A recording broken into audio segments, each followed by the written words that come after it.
AEW Forbidden Door was absolutely insane. We now know the winners of the Owen Hart men's and women's tournament. We now know who is going to All In for world title matches. And we also had an absolute batshit crazy 12-man Death's Door circular steel cage. We're going to be talking about all that right now on the All Elite Dirt Sheet. This is All Elite Dirt Sheet. Hey! Hey! Hey! Hey!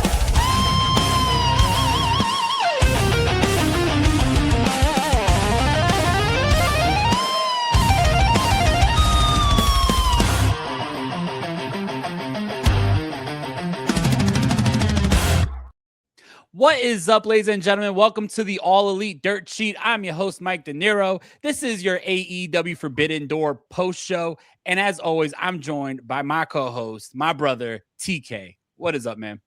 Yo, dude, I just finished this show.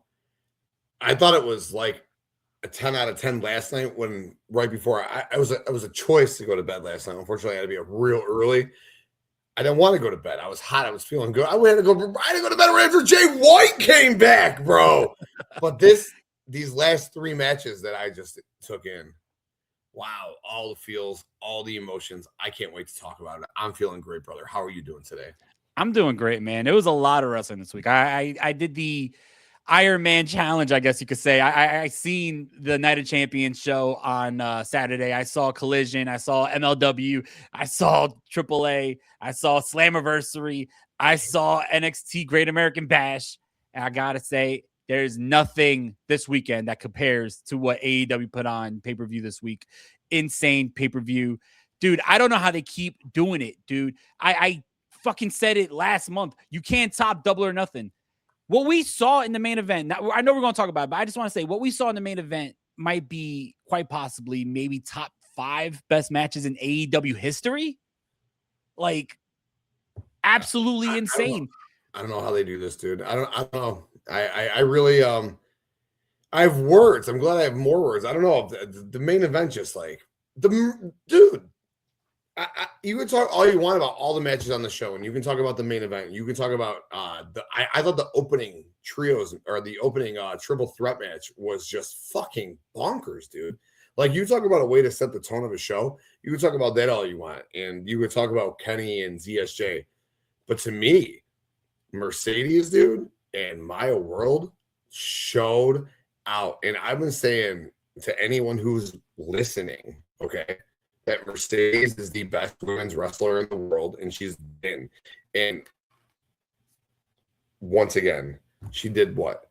I mean, come on, man. I think I saw on Cage Match it was the 8th highest rated AEW match of all time. Mercedes versus Maya World. Are you kidding me?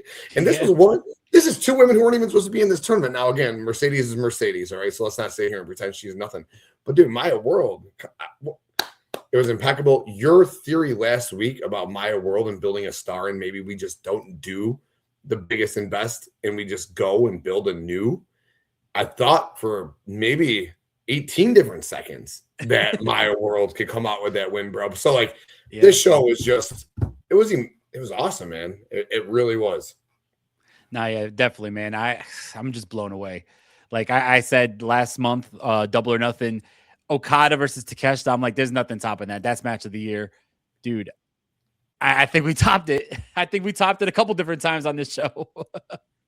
I thought the main event went a couple of different ways, a couple of different times. Like, there was like so many 2.99s. And like, listen, I like knew the winner. Like, we've been saying this I think we've been saying this before we even started the dirt sheet, like where we were going with the world championship picture. And it's playing out exactly how it should. But Tony is just depicting a beautiful story. And I mean, I did an accidental pause today with these two in the middle of the ring, like just bloody heads together. And it was like, damn, what a great accidental pause that was, huh? Like this. That match was all the feels, dude. I was texting you while I was watching. I was like, I had goosebumps. My nipples got hard. I was jumping up and down. Like, it was fucking crazy, dude. And I guess it's for a 41-year-old man, I don't get those feels in wrestling. That main event made me feel like a little kid, and that was cool, dude. That's awesome, man. That's the magic of it, and I love it. So with that being said, let's do it, man. Let's get into the show. So AEW Forbidden Door from San Jose, California. To be honest, maybe my biggest complaint, right? Because this show was phenomenal. I don't think there's going to be much complaining about this show. But I do got to say, my biggest complaint would probably be the crowd. I don't know if they weren't mic'd up right, but there was a couple times where it's like, yo, these wrestlers are killing each other in there. And it just seemed very quiet, right? I don't think it was because of a boring show by the least bit. But if you would have put this show in front of like that New York crowd that we saw last month at Double or Nothing, or if you put this show in front of a Chicago crowd, right, I think that it would have been a lot better of an atmosphere, because there was a couple points in this card where I'm like watching these wrestlers and I'm like, what do they have to do to get this crowd to pop? Like even that spot where, you know, Pac does like the awesome bomb on Shota Umino to the outside through a table and you got like golf claps. And I'm like, what the fuck, bro? Like, what else does he need to do? He's killing him. Like, let me ask you, and that's actually a perfect segue before we get into the show, because I do have, and I'm not going to gripe about anything on this show. So I guess it's good because I got a gripe, dude. And maybe it's the same gripe that the crowd had. And maybe it was just poor Mike, because I think at some points during that cage match, during that main event, during that Mercedes match, like I heard that crowd going wild.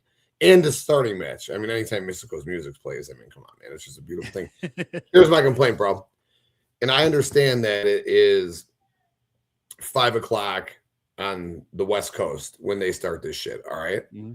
But for me, it's 7 o'clock they're starting it on a Sunday night. For you, it's 8 o'clock on a Sunday night that they're starting this. And I get it that wrestling has been historically done on Sunday nights forever. And that's cool. And it was cool. But we live in 2026 now. You can change with the times.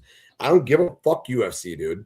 Like, at the end of the day, you're competing against TKO, period, right? Like, fuck UFC. Saturday nights, Tony. I know you watch this. I know you listen to us. Please move this shit to Saturday nights. You are putting on the greatest spectacle in wrestling. Each and every month is what you do. But you do it on Sunday nights where people like me, I want to stay up till midnight. But I had to be up at 5 a.m. yesterday. I can't put forth in my kids passed out, right? It's the Sunday. There's no school. I get it. There's no difference Saturday and Sunday, but it is a difference because I need to go to bed. So I need to get him wound down earlier in the night. If it's Saturday, we get to hang out. We get to stay up longer. We get to partake. My jumping up and down and going crazy is happening at 11:59 Central Time on Saturday night when I am in the thick of the goosebumps in the nipple mania. Like, I am going crazy with this, but I have to try to figure out. I want to stay up till midnight and get 5 hours of sleep before I go to work the next day. To what? Taking wrestling, and I love professional wrestling, but at the end of the day, professional wrestling isn't life, dude. I wish it was. Give me a job. Give him a job. Give us, for real. Put us on your network. Let us write for you. I'd love it to be my job, right? But at the end of the day, like, do this on Saturdays, man. Fuck TKO. Fuck TKO. All right. I listened to Vince Russo, you on the Vince Russo podcast, and you were amazing with Coach and Bro. And what he had told you was do something outside the box. Go hard at it, right? Go hard at it. Do it Saturday nights. Fuck WWE when they run their shit. Fuck TKO. Go against them straight up. And let's party on Saturdays. Do the biggest party once a month, every fucking month, Saturday nights. You want to go 7 to 1 in the morning then East Coast? Fuck it. Ride it. Let's roll. Because I'll watch it. This shit, 3 in a row.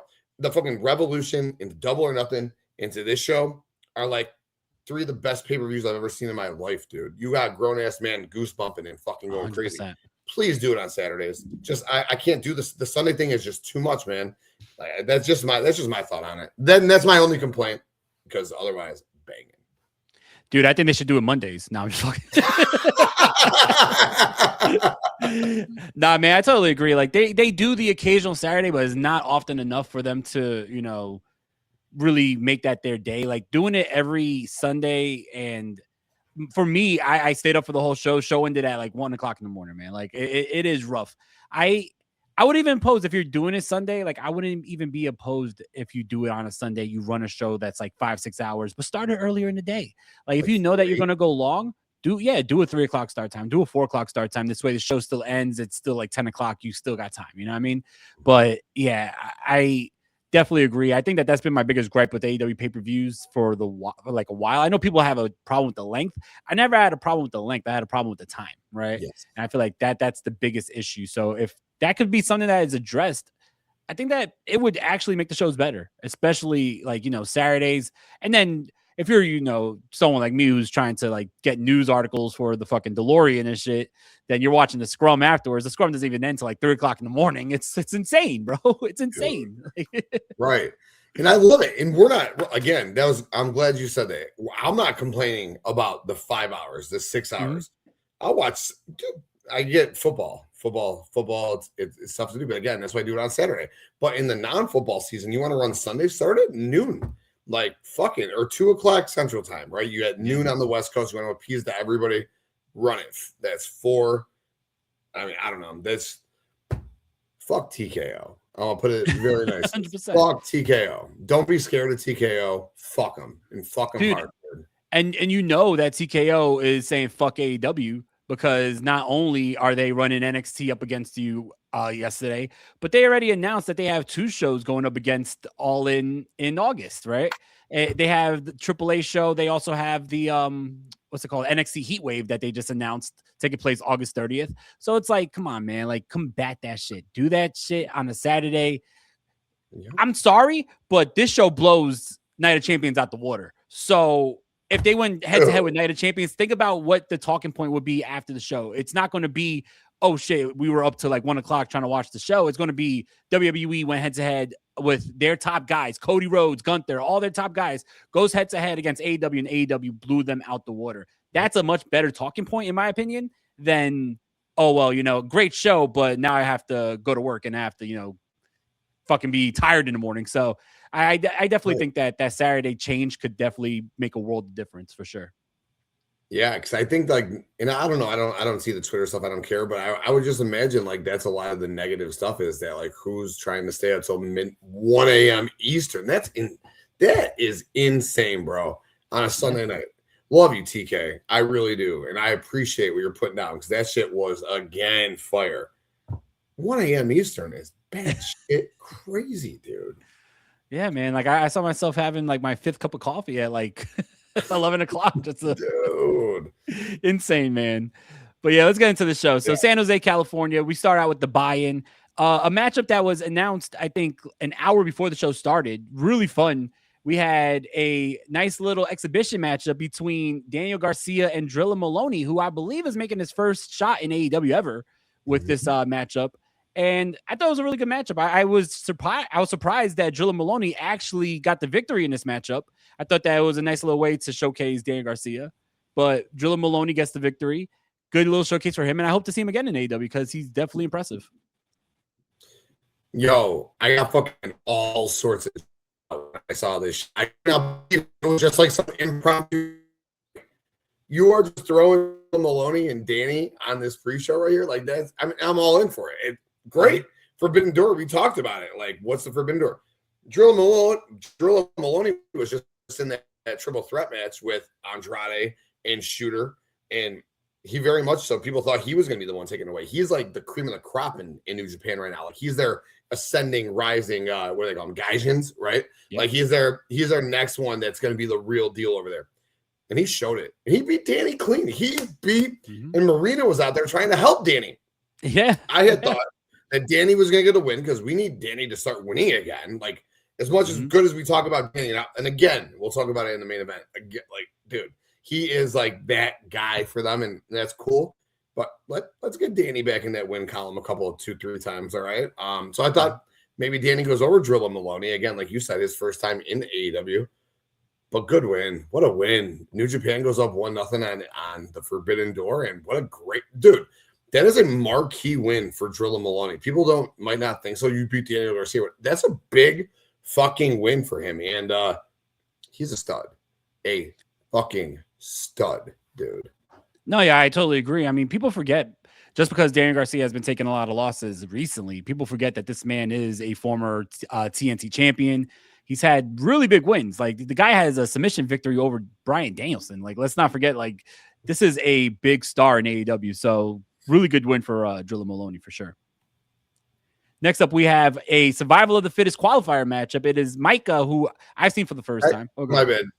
Sorry about that. But I do like how they played into this because Drilla Maloney and Gabe Kidd have been stablemates in New Japan for quite some time. So, like, they are very close.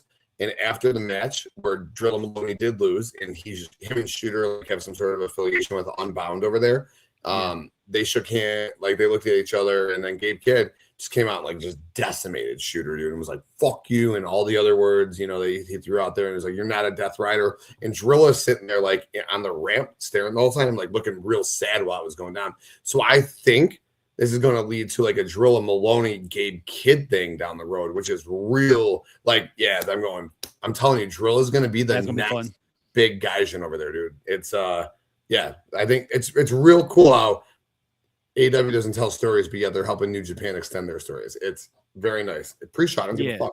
Good shit. I just want to call that out for that. Take that, Yoda Tsuji. AEW helping New Japan. What? What are you talking about?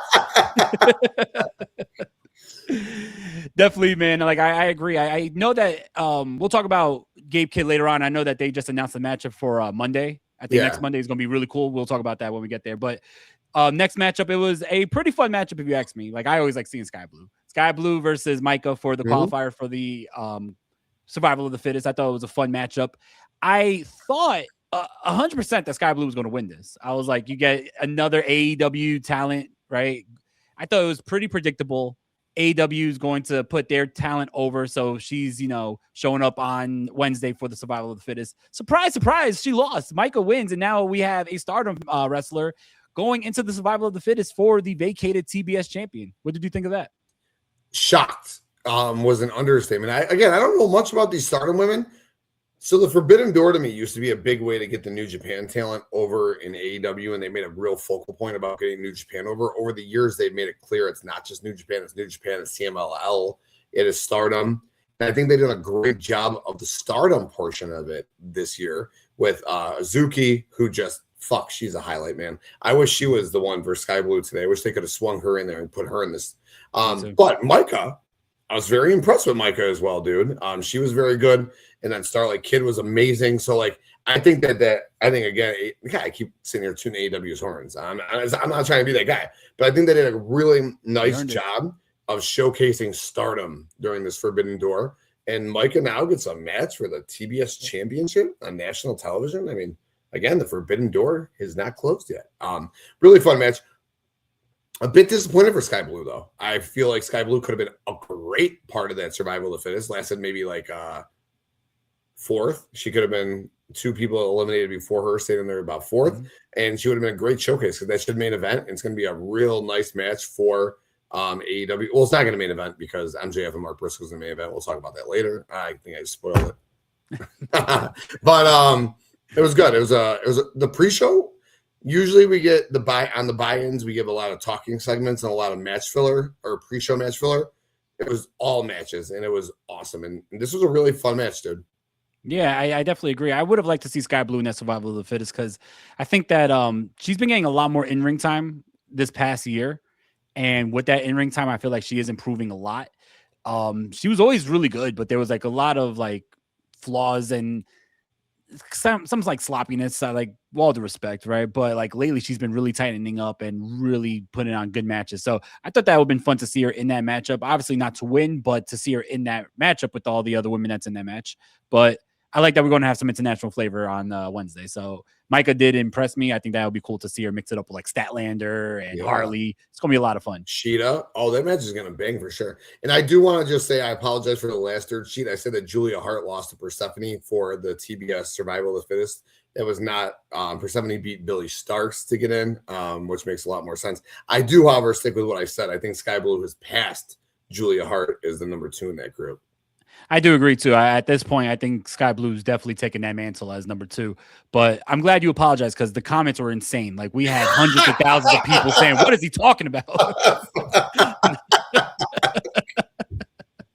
Yeah, I'm leaving.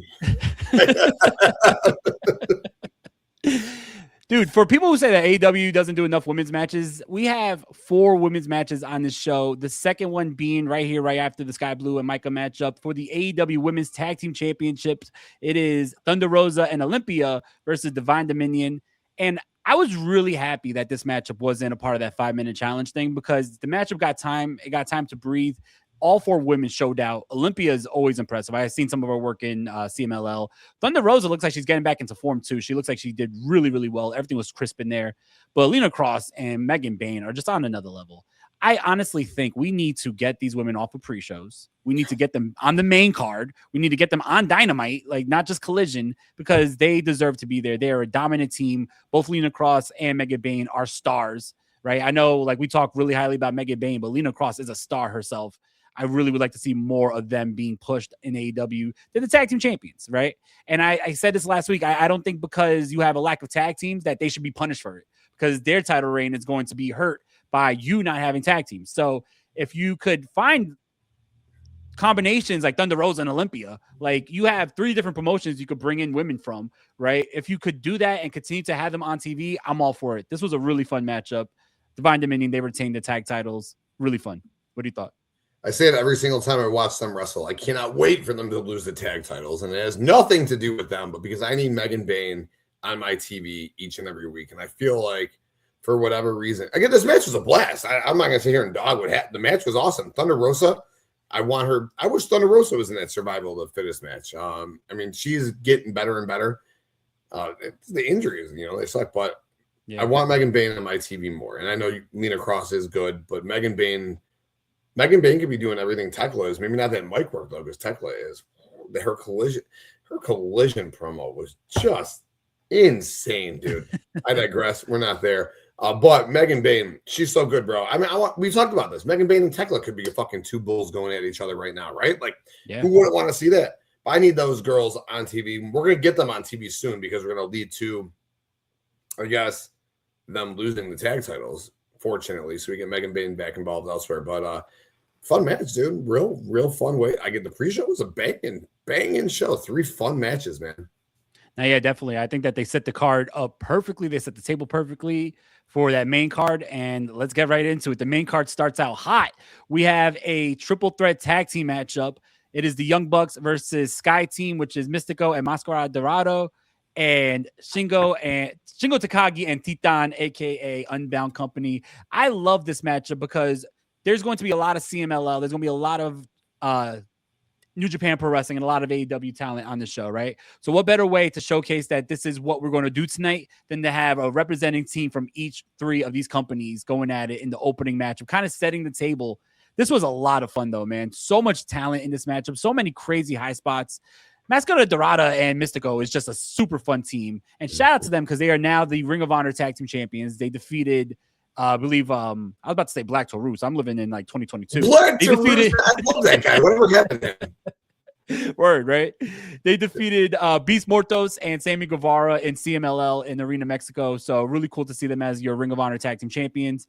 But what a hell of a match, man. Insane. The Young Bucks stay strong. They get the victory for Team AEW. And now I could probably see them going against Edge and Cope and Cage, maybe within the next pay-per-view or at All In. So really good matchup. Big one for the Young Bucks. Oh, dude. I swear, I tried to rank these matches 1 to 9, and I struggled. It's am I crazy to think this was a top 4 match of the night? Absolutely not. No, this matchup was a banger, and there was not you couldn't blink for a second. I got up to grab a drink for a second. I'm like, oh shit! You just hear the commentary going wild. I'm like, fuck, what's happening? Really good matchup. Nice call out on commentary. I want to throw a big shout out to Walker Stewart from New Japan Pro Wrestling. He got in the game about 4 or 5 years ago to the New Japan scene. He was real new. All the podcasters out there, he said he would do interviews with, and he did interviews with 20 different people. Hearing him on the AEW national TV scale was awesome to see, dude. And he did 100%. a great job. And it's a real hard dynamic if you think about it. You got Excalibur there, who's the play-by-play guy, and Nigel's the analyst, and like where does Walker kind of slide in because he's usually the play-by-play guy. So, but he did just an amazing. And then they brought Tony Schiavone out later, so they had fucking 4 of them out there. I'm like, damn, this is a real extensive booth right here. But anyways, For sure. This match, bro, insane spots, high spots all over the place. It was really cool how they go. There's one thing in this match who's not like the other things, and it was clearly Shingo Takagi, who was just a fucking animal beast. But he used to wrestle in the juniors division in New Japan, which still I'm like, I guess you could look at Swerve and Ospreay and say the same thing. And Kenny, how are these guys juniors? Like, look at him now. I guess it's just building your body up over time. But man, you ever seen his work in Dragon Gate? No, I didn't. I didn't know that these guys used to fuck around back then like that. Yo, he was doing 450s. Like, it's crazy, dude. He's just like, listen. When I think about Shingo, I think like my kid always asks me, he goes, "Is he a beast, Dada?" And I'm like, "Yeah, beast." Or he'll be like, "Not a beast." I'm like, "Not a beast." That guy, I love that beast, dude. Like For beast, sure. which is cool because Kenny Omega now he goes beast. I'm like, oh yeah, beast, dude. Beast. Beast, yeah. But yeah, it's crazy how these guys fucking just make their bodies so much bigger and strong. I mean, it makes sense. These guys they work their asses off for how long? They're in the gym every day. But this match, I can veer so easily. This match was so fun. I think a top 4 match of the night for me. You could probably argue top 3 match of the night. Honestly, it was just what a fun way to start the show. It reminded me a lot of an old New Japan triple threat tag match, like that juniors division, just letting these guys rip. It was a lot of fun, dude. No, yeah, I definitely agree. Like it just felt, like I said, it just felt like, all right, you know what, we're going to have representation from all 3 companies involved in this show, and let's throw out our best tag team and see what happens. And that's exactly what happened. It was a lot of fun. Talk about fun. We got the dream match as the second match of the night. I didn't think this was going to happen, second match of the night. But right off the bat of what was a great triple threat tag match, we're going right to Kenny Omega versus Zack Sabre Jr. This was a hell of a matchup. I love that they told the story that Zack Sabre Jr. had a submission reversal for everything that Kenny Omega threw at him. And I love how they told the story that Zack Sabre Jr. was still a little susceptible to the strikes. Even though he tried to wrestle that matchup against Kenny, like he was throwing strikes himself, he's still susceptible to those strikes that Kenny was hitting him with. I love the when Zack Sabre Jr. had him in like that octopus lock on the announce table and they fall over. And then Zack Sabre Jr. puts the top of the announce table back on. Like, all right, let's get back in the ring. Like, this is not my stuff. Awesome moment. But really good matchup. I felt like it was a styles clash, and I think that that's what makes like wrestling special when you have different styles go at each other. Kenny Omega with that explosive, hard-hitting style. You had Zack Sabre Jr., like I said, finding a reversal for everything that Kenny was throwing at him and putting him in these wicked submissions. In the end, though, Kenny Omega wins with the one-wing angel. Right guy went over, especially if we're going to have Kenny Omega lead into redemption to go for the world title. If that's still the route that they're going, we'll probably talk about that. But I think that the right guy went over. Kenny Omega looks strong. Zack Sabre Jr. is always a treat to watch, especially on U.S. television. I really enjoyed this matchup. What did you think? I don't know. I thought the match was going to end 12 minutes earlier than it did. And that is not a slight to me, not even to watch that. I could have watched 12 minutes longer. I just thought it was going to end a bunch of times. Kenny, man, I talk about Ospreay and Swerve kicking out the 2.99. Kenny is just like the king of the 2.99. Zack Sabre Jr., he got his ass absolutely fucking handed to him in this match, dude. Like, he got his ass beat down by the beast. The beast, Kenny Omega, dude. He did. Kenny beat this dude's ass in every single time. He countered it. It didn't matter. Submission. Fucking how many one wing? He finally got on the third one winged angel, but the other 2 reversals, dude. He'd be V trigger reversals, fucking submission reversals, fucking tope reversals. It did not matter. Anything Kenny Omega threw at this guy, he reversed. It was a real impressive showing in loss for Zack Sabre Jr. Kenny got the win. The right guy got the win for sure. It was, again, I thought the match was going to end 12 minutes earlier. It went. The first 2 matches were just about an hour, man. And I'm no complaints on my end, but holy shit, they let these guys work. They cooked. I'm sure this one's getting 5. I'm sure the first one's getting 4 3/4. I'm sure this is getting 5, dude. It's and I don't even know. I don't even know if I think this was better than the first match. That's how confused I am with how good this shit was. I don't even. It is. I'll take it. Obviously, you know. I mean, there's more significance there. But damn, bro, you want to talk about how you start a show? The elite, 1-2 punch. The Elite ripped this shit up. Yeah, man, I totally agree. Like, and we weren't stopping anytime soon because the next matchup we have the Continental Championship matchup: Jon Moxley versus Bandito. Dude, something told me as soon as I saw Bandito was dressed in all white, I know he's going against Moxley. I'm like, yeah, this dude's going to bleed tonight. He's going to bleed a lot. This was a crazy matchup. I love the fact that, you had both of them showcase their styles, kind of like the last matchup, right? You have two very different styles. You have the luchador style versus the brawling style of Jon Moxley, and you had both these wrestlers showcase it.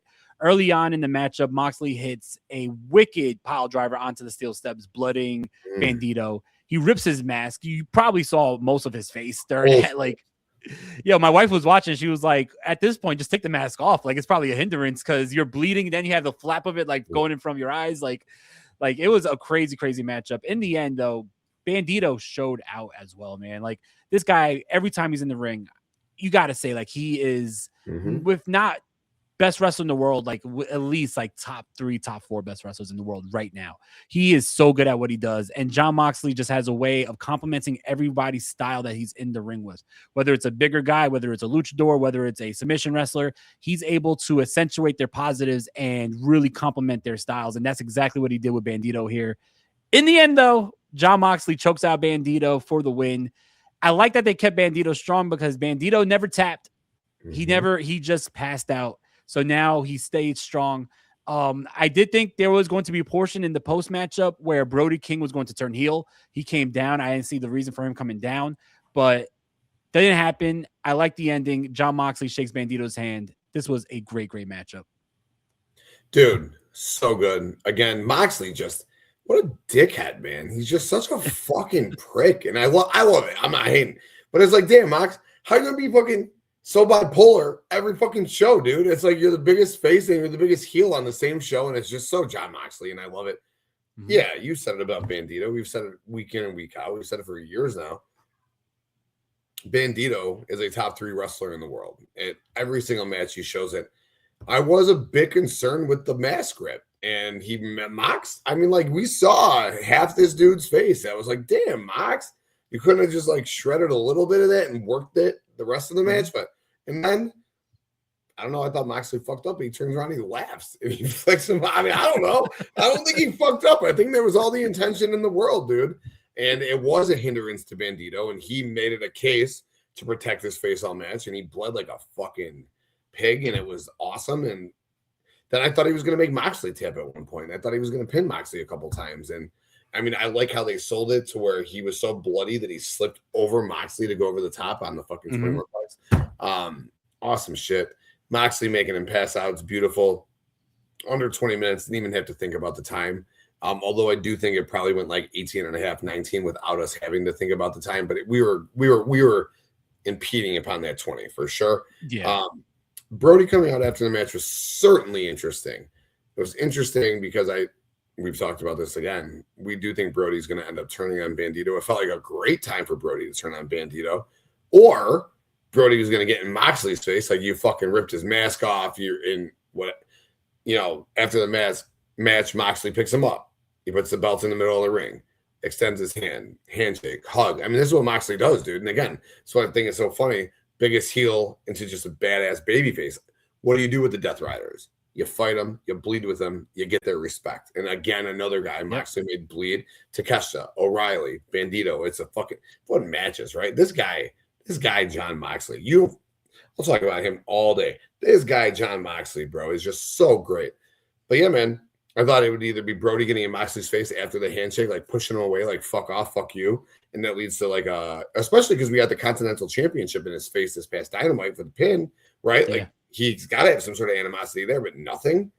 Or after the handshake, he attacks Bandito. Moxley comes back and runs Brody off and saves Bandito. But nothing. Maybe Dynamite. Maybe Wednesday. Yeah, maybe Wednesday. But I think it's funny that you mentioned that maybe Mox fucked up with the mask rip, because even my wife said, like, she said, do you think he ripped it a little too much? I was like, I think he did, and didn't even realize that I went a little overboard here. Yeah. Like, dude, his whole face was pretty much showing. It was insane. Yeah, but really good matchup for sure. Oh, dude, banger. I know what 4.5, 4.75. Like, yeah. I mean, good match coming from a fraud, right, Bully Ray? Gosh. All right, next matchup, I am going to go out on a limb and say that this might be one of the more underrated matches. Crowd was a little quiet for it for a lot of this matchup, but this was an absolute banger. For the IWGP Global Championship, it was Shota Umino putting his title on the line against Pac, and this was insane. Like, it started out like a feeling out process, but they quickly picked it up. The spot where Pac hit an awesome bomb that was Mike Awesome-esque onto Shota Umino through the table from the outside. That shit just screamed Mike Awesome versus Masato Tanaka ECW days, man. Like, absolutely sick ass spot. I don't remember anyone taking that within like the last like 10 years. Like, that's just a nasty spot, man.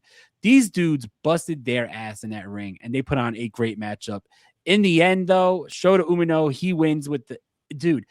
I was fucking shocked that the crowd was not eating this all up because I was at home like, oh.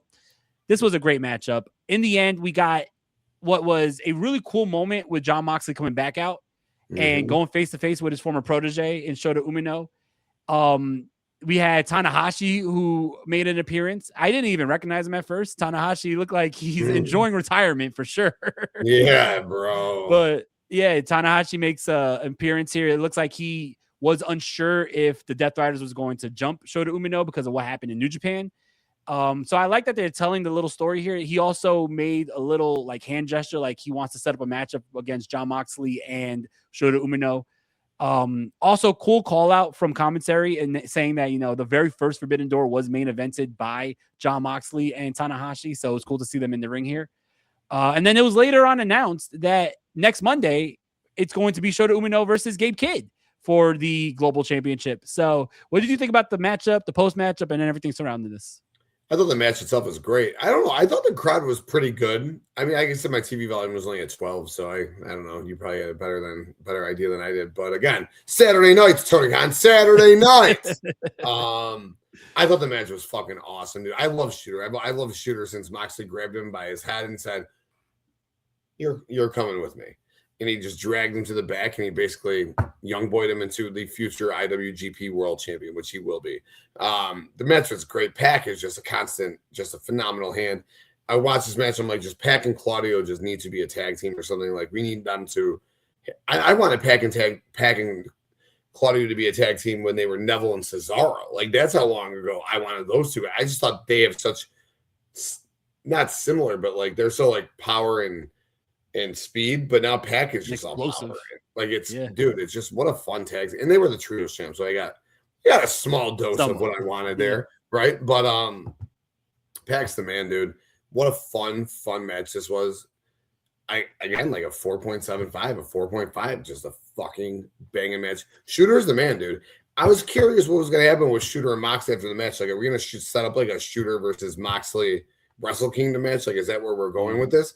But also the Gabe Kidd punking out Shooter in New Japan thing. I said it, I think, last week when we did the show.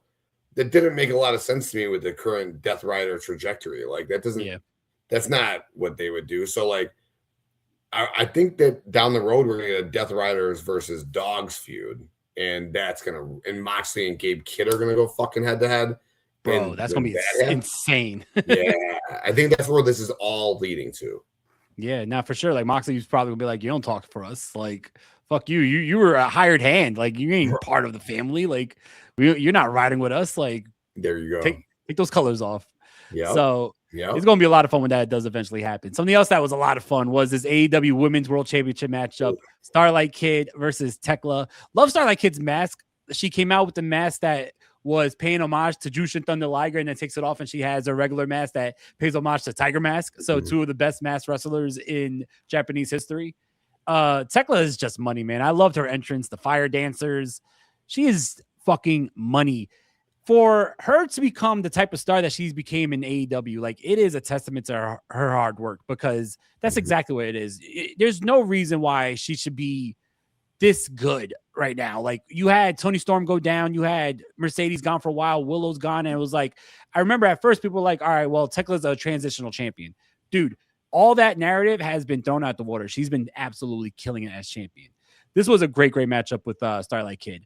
You had the Stardom president, I think is Toru. Is it Toru Otano Okada, right? Toru Okada, yeah. Toru Okada. They told you on commentary over and over again, no relation. Not related. Yeah, just so, yeah. Because, dude, I feel like they really drove that home because they were just saying Okada. So people were like, what does Okada got to do with this? Yeah. But definitely fun to have him there. And even like his facial expressions, like he was like so scared of Tekla. I love that. This was a great matchup though. These two women, they definitely were like a mirror match of each other. Great near falls. But in the end, Tekla, she not only wins, but she keeps her promise somewhat, right? So she first, the rest of the Triangle of Madness, the Sisters of Sins come out. They have scissors. Tekla cuts the mask of Starlight Kid, right? This time in a very disrespectful way. This is not a mess up like John Moxley did for Bandito. She was looking for a nasty, moment here. She cuts the mask off. She doesn't shit in it, but she does spit in it. I was hoping she'd shit in it. I was screaming, shit in that fucking thing. If she dropped her pants and started dropping deuces in the middle of the ring, it would be fucking insane. Fucking everybody's gonna be like, yo, AEW had some girl shitting in the ring. I can only imagine the fucking headlines. But she spits in the mask. She goes to Okada on the outside. She like hits him with the mask. Dude, Tekla is money. This whole storyline is fun. And it's not done because in the post scrum, she said that she is not done until Stardom goes out of business. So she's inviting more women to Stardom to come to AEW and challenge her for the title. Obviously, this might go for another month. I can't see who would step up to fight Tekla now going into Redemption. So maybe another woman from Stardom, maybe Hazuki. Yeah. Micah's there on Wednesday. Maybe the Sisters of Sin screw her over or something, leading to a matchup with her. But I think that we're probably going to get one more Stardom match at Redemption leading into the matchup that she's going to be having that we know her opponent for All In. But really good matchup. I enjoyed it. What did you think? Dude, just Tekla, man. Again, I said it earlier, her promo on Collision was just fucking, I don't know, man. She's a psychopath. She's a certified psychopath who somehow was able to get all the screws loose enough to translate this into wrestling. And she plays her shit. She's got to be nuts. I always say this, like her and Clark Connors, they're both fucking insane. There's a reason they're fucking real life together. Juice Robinson, Tony Storm, both are cuckoo. There's a reason they're real life together, okay? Like, I believe she's certifiably fucking nuts. And I love it in her character work. I come on here every week and I say she is just phenomenal. This match was so great. I knew nothing about Starlight Kid. I knew nothing that Starlight Kid was undefeated against Tekla. I knew nothing that Starlight Kid was like 24 years old, had been wrestling already for 10 years pro. I'm sure we're going to see Starlight Kid at some point in this company or the other company. I'm sure that like this isn't her final point, and it's probably going to be sooner than later, especially on a big stage like this. The match was great. The match was great. I don't really know what else to say about it. It was just a really fun back and forth match. I never once could have believed that Starlight Kid was going to win, but there were a couple real close near falls that like made like maybe like someone who didn't know think Starlight Kid might win. But Tekla is the real deal, Holyfield. I do think Redemption. I do think Azuki. I do think that Micah thing makes sense. Micah beating Sky Blue, them fucking her over in that match into a match against Tekla makes all the sense in the world, dude. I love it. Tekla is just, and after the match, I was screaming, oh my God, she's going to shit in this fucking mask, dude. But the spit, the slapping Okada with it, and Okada was great. All of his facial expressions, like you said, but like even like the whack in the head, he sold it while he fell into the crowd. It was real good stuff, man. I mean, I don't know if this was like the weakest match on the show or the second weakest match on the show. It was still like a 4.5, 4.25. So like, I mean, but again, I don't think it was weak. I'm just saying at some point you have to have like a 1 through 9, and maybe this was like 8. And wow, that's how good this show was. You know what I'm saying? Nah, 100%. I totally agree. Like, and also like just going back to like the promo skills, I definitely think that if AEW could, in a way, I doubt they could, but they need to trademark the term "dumb bitches" for Tekla. Like she needs that as a trademark, as a shirt, everything. I love it. But right now, I'm glad you stuck here because I did want to ask you. I slipped my mind. I wanted to go back and ask you this, Tekla. If you look at the 7 years of AEW's women history, okay, Tony Storm's obviously number 1. Where does Tekla lie in the history of women in AEW? I said at least top 7. Is she pushing top 5? Like, who else we got? We got like Britt Baker, right? She's got to be top 3. Thunder Rosa, maybe. Sheeta's a 3-time, 4-time world champion. Statlander, I would throw in there. Willow, but she never even been world champion. Like, where does Tekla lie? Is Tekla 5? Is she 6? She's 7? Like, that's a good question. No, I think it's a shame that Mariah May left to WWE because I think that she would have been like on that list too if she would have like stayed. She would have had imagine Mariah May versus Tekla. Oh, that would have been insane, bro. Insane. The two like crazy nutcase women just killing each other in there. That would have been awesome. But shit, I would say that she's probably like top 5 because you got to say Mercedes also. Mercedes is in there. Toni Storm is in there. Statlander, I would say, is in there. It's a shame Athena. I was gonna say, what about Athena with her 1,300 days as ROH World Champion? She ain't done shit on AEW TV. So yeah, like, if you're talking about AEW, then shit. I mean, she had a fun debut. Like, I don't know, like it's all Ring of Honor, but I would say she's probably top 5. I mean, because who else would you put over her? Like, I would put her over Thunder Rosa because Thunder Rosa, unfortunately, the injuries like stunted her like growth within AEW. But I think that if she would have, never got injured, she probably would have been at that level because when she won that champion, it was a huge moment. Crowd loved her. But then, like, unfortunately, injuries. So who else? I mean, you would say Tony, Mercedes, Statlander. Sheeta. But do you put Sheeta in the top 5 over someone like Willow? Because, I mean, I think Willow's short time. She's a 3-time AEW World Champion. I mean... Yeah, but I mean, when she was the world champion, she was going against lesser caliber talent. Nyla I mean, Rose and Rio. And could Sheeta be a dominant champion like she was then now with the likes of Mercedes, with Tony, with Tekla? No, I think I think Willow could. I think Willow probably edges above Sheeta, not by much. And there's no disrespect to Sheeta, but I think that Willow does edge above her. And I would put Tekla in there. I definitely think that Tekla is maybe top 5. Like, best women in AEW. Insane, dude. She's like character work top 3 with Tony and Britt, right? I mean, Britt was fire. Yeah. Like, I still think DMD is number 2 behind Tony. Like, I think Britt was the women's division for so long. My bad to divert this, but I was just thinking, it's fun. Like, Tekla is like so phenomenal. Like, this is where you need to start thinking about her as an AEW woman. Like, where does she rank historically? And I think it's at least top 7. Yeah, no, I agree. And also, I do feel like a lot of women, because of injuries, they were maybe pushed down on that list. Because like even when Jamie Hayter was champion, I would say that Jamie Hayter was one of those top women. But yeah, I think it's a fun conversation. I think that Tekla has a lot more to give, and if she continues on this run, she's going to definitely go higher up on that list as well because she's killing it right now. Absolutely killing it. Next up, we have a very fun matchup. AEW Tag Team Champions. It is Cope and Cage versus the Dogs. Dude, the match was really good, right? I enjoyed everything in this matchup. I think that Clark Connors and Dave Finlay are an awesome pairing. I like how on commentary they talked about in Japan, it was usually Dave Finlay as like the singles heavyweight, and then Clark Connors was in that junior heavyweight division. So this is new for New Japan fans to see them as a tag team. But they meshed with Cope and Cage so well, but I really love the way that match ended, man. Like, it's so hard to talk about anything else besides King Switch making his return.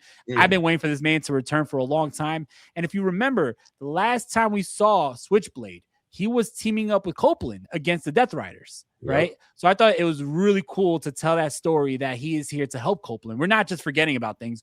Long-term story building. Dude, Copeland and Jay White have a friendship. I like that they showed that here. First you had Dave Finlay hit, I think it was Christian Cage with the Shillelagh. He goes to hit Copeland. I don't know why he's been Copeland for like the last fucking 3 years. I don't know why I keep on saying Edge. Like, he goes to hit Copeland, but then the lights go out. We got the Bang Bang Gang, and then all of a sudden you hear that switchblade sound. You had Jay White in the ring. He takes out Dave Finlay, leading to the spear by Copeland. And then Cope and Cage retained the tag team titles. Awesome moment. I think that it was interesting also to see that Christian Cage did not want the help of Jay White, but Copeland was like, nah, this is my boy. So really cool. I think that this is going to be an awesome feud between the Dogs and the Bang Bang Gang. Let's get the visa issues fixed for Gabe Kidd, get him back into the States because he's going to add so much to that as well. This is going to be a lot of fun. Dude, it's awesome. And the match itself was a lot of fun. I felt like I was watching Edge and Christian wrestle an old variation, like a younger Edge and Christian. Like Yeah. Clark Connors is just so good, dude. He's so sharp. I don't know who's Edge. I don't know who's Christian. I would think like the way that Connors delivers that spear he's Edge, but Finley is clearly the more superior of the two. But the match all in itself was great. Again, we were like, why are we doing the dogs here, not the Young Bucks? But it makes so much sense because they got the New Japan ties still. Like we still think David Finlay and Clark Connors. What do you think? New Japan. The match was really fun. The lights go out. This is where I was starting to fall asleep. And it was not at all to do with the match, but I was just like, I was starting to get like late in my weekend, right? Yeah. And then I fell asleep for like 32 seconds, all right?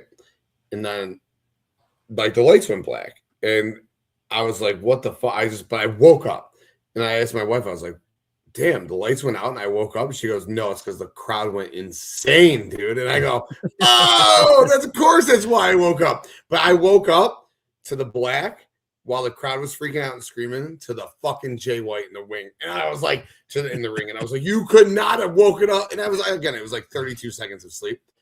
I was like, oh, I went crazy. I texted you. I texted Bake. I was like, fucking, oh my gosh. But this is what we've been waiting for. We've been waiting for the dogs and the Bang Bang. The dogs have gotten their one up on them over and over again. Cannot wait for this feud. The Jay White and Cope throwbacks were perfect because, like you just said, they had been teaming together. Oh, dude, it was just symmetrical. It was just beautiful, man. And I'm telling you, the Bang Bang Gang, the way they were celebrating, the way they were jumping up and down, Jay White adds such a relevancy to that group. That is a group of mid-carders and mid-card talent. He's a main event player. That's what happens when you do any faction. You put the main event player, you put their leader back with them. Now I believe the Bang Bang Gang can go do the Death Riders 5-on-5 right now if they wanted to. Like, that's how relevant with Jay White they are. However, I said this last week, and I'm going to say it again. I want Juice to turn on the Bang Bang Gang and join the dogs because Finn Juice should be back. That's a real ass tag team. And Juice is a dog. He's not a Bang Bang. He's a dog. He's a real dog, dude. So I can see that happening too. Like, I think that would be fun. I also would like to think now, like in some weird magical way, like the lights went out at the venue because your eyes closed. And then when you open your eyes, the big reveal, like you got some like magical powers, man. I'm saying, bro, I was like, what weird ass timing for me to open my eyes. I was like, if I missed Jay White, I would have cried like a little bitch. Because again, I saw his I'm ready tweet and I was so excited. I was like, maybe tonight. It doesn't make sense where, but maybe tonight. But boy, you want right. We don't tell stories in AEW. Okay. Dude, that only happened to me once, right? It was Survivor Series, I think 2014. Where it was like that big, like Authority versus Team John Cena. Oh, and, yeah. Like, towards the end, I closed my eyes, and then like, as soon as I open it, like a second later, hear the crow, and all of a sudden Sting debuts. I'm like, whoa, what the fuck did I just wake up to? Like Sting is in WWE.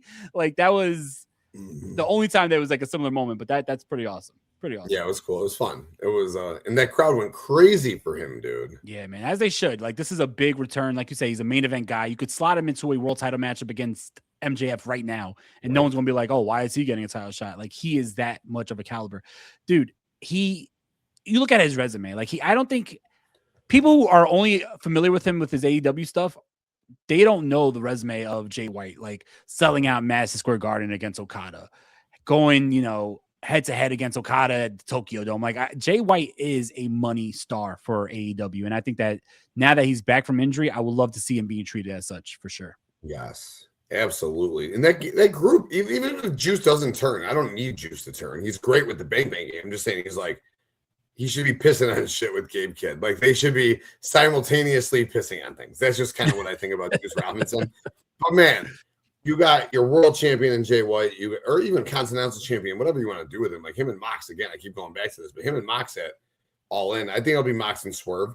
But like him and Mox at All In, that's a fucking huge match, dude. And he's the guy who could take the belts off of him. But you got a tag team with the Guns. You got a trio with the Guns and Ace Austin. You got a trio with the Guns and Juice. You got Ace Austin who can go be the national champion. It would be I believe Ace Austin could be that number 2 in that faction. He's that fucking good. So that's just a real good group, dude. I'm so happy he's back, man. No, yeah, me too. It's definitely phenomenal. But also, if you want to talk about phenomenal, we talked about the women. The 4th of 4 women matches, the Owen Hart finals, Maya World versus Mercedes. I'm going to just say before I talk about like my thoughts of this matchup, I'm going to say right now, going back into the history of AEW, all the women's matches that we've seen, I think that this is probably maybe top maybe 3 or 2 best women's matches in AEW history. This was fucking phenomenal. And right off the bat, Maya World, she lost, right? But we've talked about it numerous times in the past. Maya World became a star out of defeat in this matchup. She threw everything at Mercedes. And it wasn't like Mercedes had to dig down deep to beat Maya World. And if you ask the average wrestling fan a month ago who Maya World is, they'll be like, I don't know. Like, oh, isn't that the girl that replaced, what was that girl from WWE? Tegan Knox. Tegan Knox, right? Is that, yeah, her and didn't she have like a tag title match like on Ring of Honor? No one's going to be like, yeah, she's going to take Mercedes to her limit in the finals of the Owen Hart, where Mercedes has to pull out all the stops. This might be the longest women's matchup in AEW history as well. Like, they got a lot of time to showcase what they did. Maya World with the wardrobe malfunction, she had to, like, it wasn't like she was like, I think like one of the straps on like her gear broke, and the whole time, like, she had to, make sure that she's covered up, but still wrestling them. You wouldn't even tell. Oh, is that why? Oh, I just thought her gear was loose or some shit. Yeah, I felt bad for her. She kept fucking like, okay. She had like a strap that went across, and like she picked up Mercedes halfway, and then Mercedes like reversed it, but was holding on to the strap and like broke it off, right? So like everything just like came out. Yeah. So, but the thing is, like, whether say what you want to say about wardrobe malfunctions, like that's still a hindrance to someone in the ring. Like, she fought right through it, She was pulling out all the stops to many points. I wrote down, this is going to be the moment. She's going to win the matchup. I called it, right? Maya World's going to be, and I would have been so happy if she did. I'm not mad that she lost, but I'm so glad that they built a new star, because for since we started the dirt sheet, we've been saying AEW needs to build women's stars so you don't have these holes when a big star goes down with injury, right? That's exactly what they did with Maya World. Maya World could be on Dynamite right now going forward in a matchup against whoever. And now it's going to be must watch, because that she could pull out a victory against anybody at any time. She even took Mercedes to the limit. I would not even be opposed if she goes against Tekla at Redemption. Like, she is a star, and I'm so glad that this was like a coming out party for her. This was an excellent, excellent matchup. Not mad that Mercedes won the matchup. The bigger star did win. We're going to get a big matchup between possibly Tekla and Mercedes, which is going to be a lot of fun. But I just got to say, shout out to Maya World. She became a megastar on this night. Man, I woke up at 5:15 this morning. The first thing I did is throw the pay-per-view on. I'm going to get it in, all right? I'm going to figure out how to get it in. What a way to start my day this morning, dude. I was standing. I was pacing, dude. I was getting goosebumps. And I'm a Mercedes fan, as I said earlier. And this match, to me, you're right, probably top 2 women's match of all time. I think Tony and Mariah still will probably always take that kick. But you take all that shit. You take all like the whole year-long story out of it. You take all the glass and blood out of it. This was just a fucking pure wrestling match, dude. And from that women's division, I don't know that I've seen better. The majority of their top wrestling matches from the women's side has had to do with lights out, unsanctioned, blood. Like, you think about the tag match with Ty J, you think about the Thunder Rosa and Britt, you think about Tony Storm and Mariah May. Like, those are the women's matches that always come to mind. Bro, this match was insanely good. Like, just a pure wrestling match. There were so many times I thought that Maya World was going to win this match. I love when she hit her fall away slam into the bridge, into the fall away slam into the bridge, and just threw her outside the ring. And they're like, yeah, and they're like, they shouldn't have done that. She should have pinned her. And I'm like, yeah, she probably should have. But then she hits her with a nasty tope, and then she hits her with a huge moonsault. Then she takes her ass back in the ring, and then she's just so aggressive. And I was like, man, this is so good. But then Mercedes just with the wicked fucking banks, dude. It was so good. Maya World, wow. That. You want to talk about a certified star out of nowhere. And I was just sitting there like, damn, Dinero was going to be right. Dinero was going to, and I wanted her to win. I was like, yeah, you could build Maya World to All In. And I didn't not want her to win because I don't like Mercedes. I think Mercedes winning was probably the right choice. You're going to she should get the belt, right? Like, at what point just like Will Ospreay. I mean, whatever. At what point does your biggest star not go on and get the belt? Like, she's I thought she was selfless, like by letting Tony beat her last year at this time. I Yeah. thought Mercedes should have probably won the belt last year at this time, and she let Tony beat her. Let Tony beat her, like it's her choice, whatever. But you get what I'm saying. If Mercedes wanted to pull that, I should win this belt here. You don't think she could have got it? Mercedes will win it all in, as she should, because she's the biggest women's star in the company. But man, I got so much respect for both of these women. That match was just Maya World. You're right, man. If they do it right with her, she could be their best women's wrestler. She could pass Tony if they do it right with her. They have to do it right. She could pass Tony, man. They need to put a belt on her. But the thing is, what? This should have been Willow's year, right? And now it's next year. Now I'm thinking like next year we can do Maya World to the All In main event. But we got Willow's got to go ahead and get that belt then before then. And we got I think Willow and Maya World for that belt next year could really fucking do some shit. Dude, a happy accident, right? A happy accident. She was not supposed to even be in this tournament. And now she's the most talked about woman, I would say, coming out of the show. And she didn't even win. So it's like, beautiful moment, man. Absolutely crazy. And this is how you used to book wrestlers, though. This is how wrestling used to be booked. Tony's going back to the old school way of booking. You build them up, bro. They win the Intercontinental title first, right? They lose their first big world championship match, all right? Like Stone Cold didn't come out and win the world title in this first match. Dude, Stone Cold lost a shitload of matches, and then he got bled all crazy from Bret Hart, right? Like that's what built Stone Cold. Ringmaster. Right, like right. Like shit just isn't like happen overnight. Like you tell the story. Like back in the day, whenever people were built, and again, I'm not comparing, but like you would have them go through the best wrestlers, Macho Man, Intercontinental World Champion, Triple H, Intercontinental World Champion, Stone Cold, Intercontinental World Champion, The Rock, same shit, right? I mean, you could say, well, Will Ospreay. Will Ospreay hit all those major mid-card titles. Now he's going to go, even though this man didn't have to do that. He did not have to do that. Mercedes, he was so over year one, they could have just gave him the title right away, and people would have been like, awesome, that now he's here. But no, they had him build up, which was awesome. Yeah, love it. But ribbit. A great match. Just maybe match of the night. Like, I'm not even kidding, bro. Like, I'm so hard-pressed to figure out what was the best match between the main event and this match. That Kenny match, that opening match, that Moxley match, that cage match. It's fucking, dude, just a show again. Dude, let's talk about that cage match because this was insane. First of all night with them showing the cage above the ring, and it was a circle cage, which I'd never seen before. Having a circle cage surround a square ring, that's a squared circle, right? It's an awesome visual because like they had the cage match last year at Forbidden Door. It surrounded the ringside area kind of like this did, but it was just a regular like, square cage.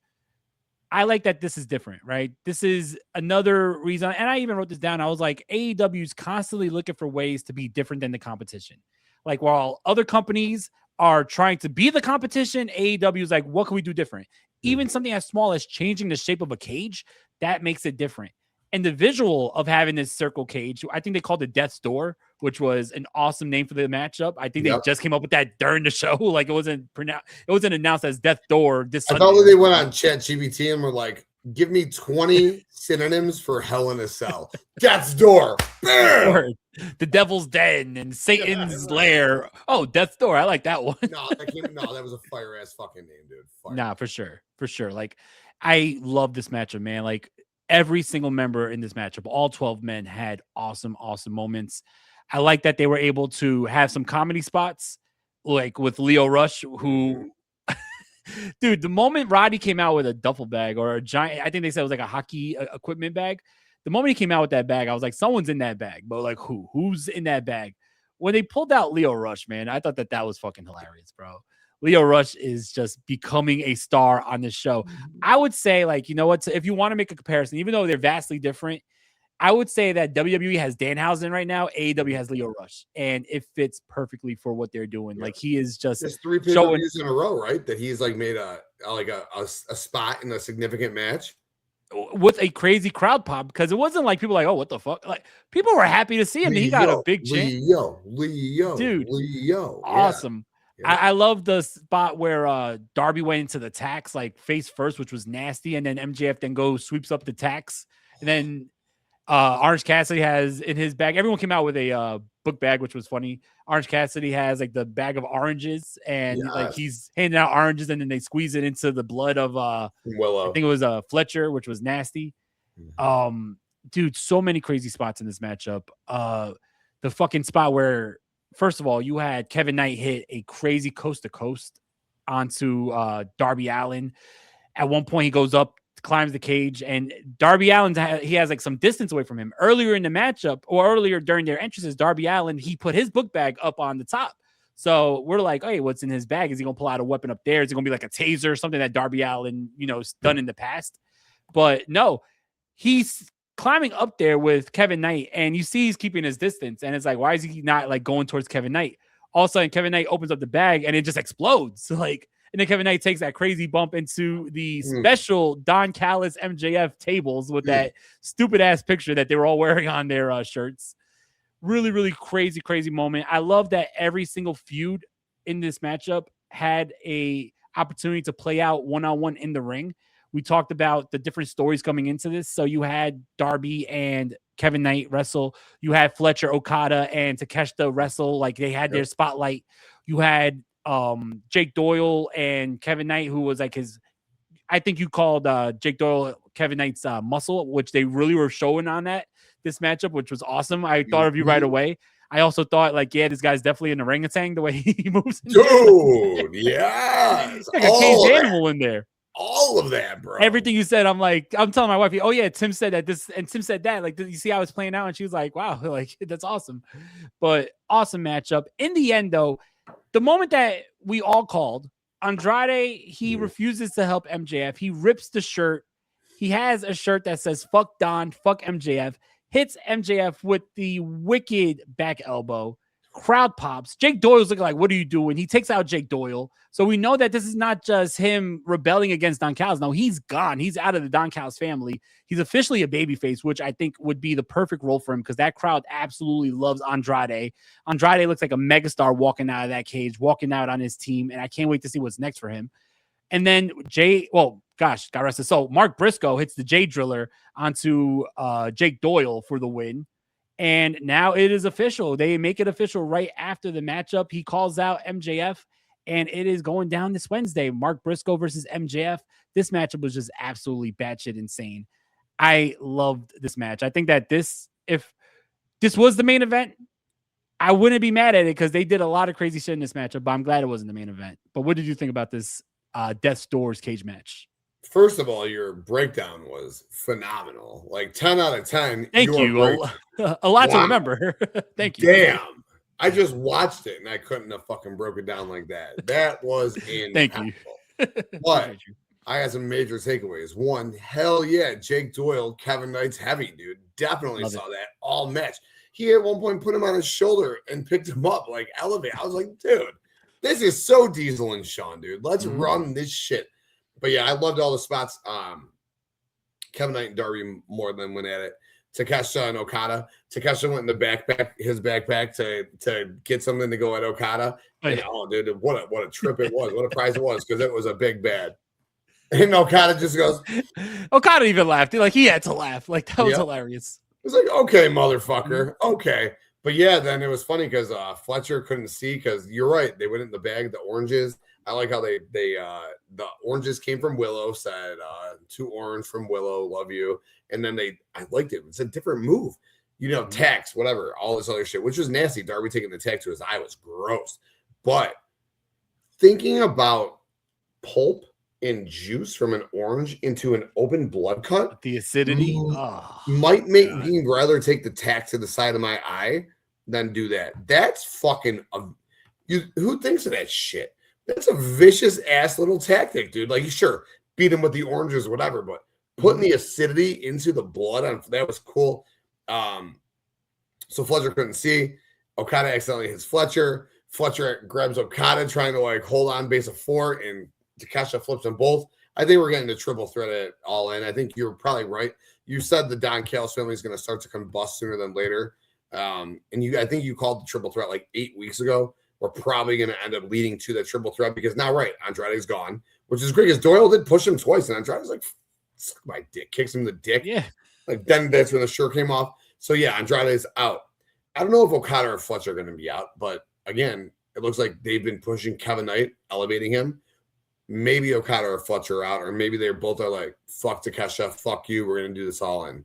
butt heads, but I think we do get the triple threat at some point, and Don Callis' family continues to combust. But what just a fun match. Roderick Strong again gets big Jake Doyle up, puts his big ass through a table on the outside. That was great. Kyle O'Reilly's bleeding like a fucking pig, looks like $1 million throughout the match. Orange gets his revenge on MJF from this past week. He got kicked in the dick, gets MJF right back. But Lio Rush was phenomenal. He was 100%. Probably the star of the match to me. Now, that spot with the backpack through the table and then Darby hitting the coffin drop off the cage, I was freaking the fuck out. That was cooler than shit. Lio Rush, though. And MJF, I didn't realize they were boys, so it was really cool. But MJF went out like maybe a week ago and said on Twitter, like, I got mad at nothing but respect for Lio Rush. We came into the industry together. We both have, taken different routes. But him reinventing himself and doing what he's trying to do is like just, a lot of respect for him. And it's cool, man. It's just fucking hilarious. And it's funny because like how many again, storytelling over and over again. How many collisions and dynamites have we seen Lio Rush and Orange Cassidy interact, dude? Right? Yeah, like it's been like weekly for like the last 3-4 weeks. And now they use that Excalibur says loosely Lio Rush, he didn't say a part of the conglomeration, but he said affiliating with the conglomeration, which is why he was out there in the bag, which is fucking hilarious. I just thought they like bagged him like a raccoon and threw him up in the bag or something like a caged animal, but no. But it was Lio Rush took out 5 of them, 6 of them, 7. It wasn't like he was just in the bagging. Like he got so much offense in on all these guys. It goes back to the Andrade Orange Cassidy match. I think it was on Collision or Dynamite when he was in the crowd and Andrade goes, "How you know?" And he goes, "How you know?" And like they went back and forth with how you know. It was just, it's cool. And I don't ever think Lio Rush was going to be a world champion. And it was like cool that Lio Rush won the TV championship in ROH and then he like instantly lost it. But it's character work is cool, man. It just shows you that if you're creative with what you do with your craft, you can get on TV. And this is another co-main event, back-to-back pay-per-views that this man is a part of. And it's good for him. What a fun match. The right team won. Andrade turning on Max is great. Briscoe, MJF on Dynamite this week. I got to think we're going to get this Andrade MJF match. I know you're saying Grand Slam Mexico, but Redemption's before then. Right? Like, we got to be building towards Andrade MJF before he loses the belt to Kenny. We got to think Kenny's going to get that belt, right? Like, I don't know. Maybe he does. Maybe he doesn't. I hope he doesn't. I want MJF and Ospreay. I do. I really do. I don't think Kenny needs to be involved. But it does seem like they're building towards Kenny and MJF, right? I mean, even after the matchup with Zack Sabre Jr., Kenny Omega made the notion for a world champion. Last week on Dynamite, he said, after I run through you, I get my redemption next month. So, I mean, he's definitely alluding to it. I would like what if Kenny loses, right? What if MJF wins and Kenny loses? And how about, like, this is going to sound batshit crazy, right? You're going to be like, shut the fuck up, cut his mic. But what if Kenny then becomes jealous of Will Ospreay and he screws Will Ospreay at All In, leading to a blood feud between the two for the rest of the year? I mean, we've been building something with Kenny and Ospreay behind the scenes, right? It's something small that's been building up and building up and building up. I would not be surprised if this Wednesday we start out with Kenny checking on Ospreay in the trainer's room like the last couple of pay-per-views.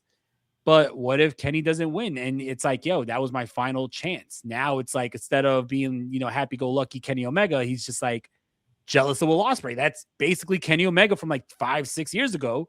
Right. So, I mean, I wouldn't mind that. And I definitely like Kenny Omega as a heel a little bit more than babyface. I like that cleaner, like that, he's a much better heel. Yeah. So I could see a really fun heel Kenny Omega versus the over babyface Will Ospreay. I think it would be a great dynamic. I don't think it's going to happen. Like I say all these things that I don't think it's going to happen, but I think it'll be fun. You can't take Will Ospreay's moment away from Wembley. Nah, I don't hate what you're saying at all. I just think that AEW's roster right now is the closest thing to 1998. I don't give a fuck if you want to say WCW or WWF. It does not matter. It's just so loaded that, like, what did both of those companies do? That belt hot potatoed a lot, which is fine because you had just stars in both companies. I'm fine with it going MJF, Darby, MJF, Kenny, Ospreay. It's like, it sounds crazy. You had 5 world champions in 8 months. Okay, well, fuck it. We have talent that's worthy. Well, 4 world champions, 5 title changes. But we have talent to do 4 different world champions. We have talent to do 5 title changes in 1 year. And you're lucky we're not doing more. Like, and if you think about it, because they're not doing 2 different shows like WWE, like think about like that brand split that we had talked about, that we had did that draft on. They could be flipping each title changes twice in 1 year. It's the same shit as this one title changing 4 or 5 times, right?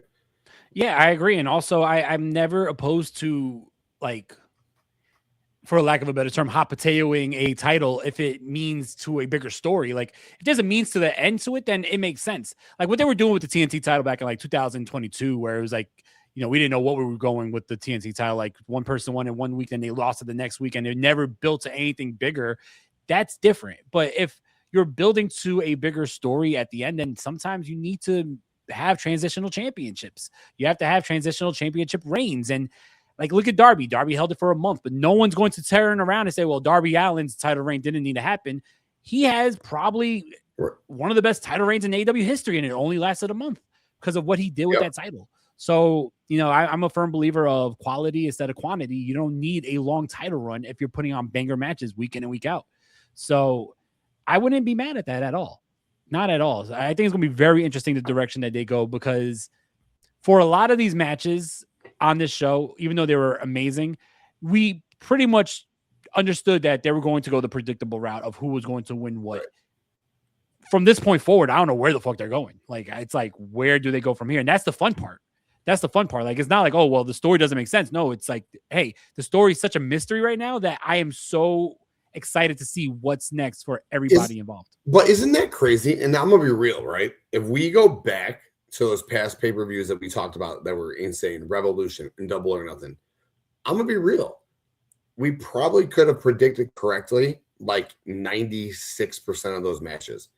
Yeah. So how the fuck are these shows still 10 out of 10? Like, that's how good that the storytelling within the ring and within the context of the stories actually are. Like, we get it. But with like the 12-year-old watching, know who the winner is. Again, we need to, like, that's why I always tell people, like, you're a grown-ass man. Stop pretending like wrestling's for you, okay? Like, wrestling at the end of the day is for that 12-year-old who doesn't understand who, like, that guy, that kid who's watching doesn't know who's going to win between Ospreay and Swerve. Like, they'd be, and I was jumping up and down, nipple mania, goosebumps when Ospreay did get to win the. We'll talk. My bad, but like, I was going crazy for it. Like, I was going crazy for my world. And if you're getting a 41-year-old to feel some sort of a way about this, imagine what you're doing for a 13-year-old. Like, dude, it's because people, they think just because something's predictable, it's bad.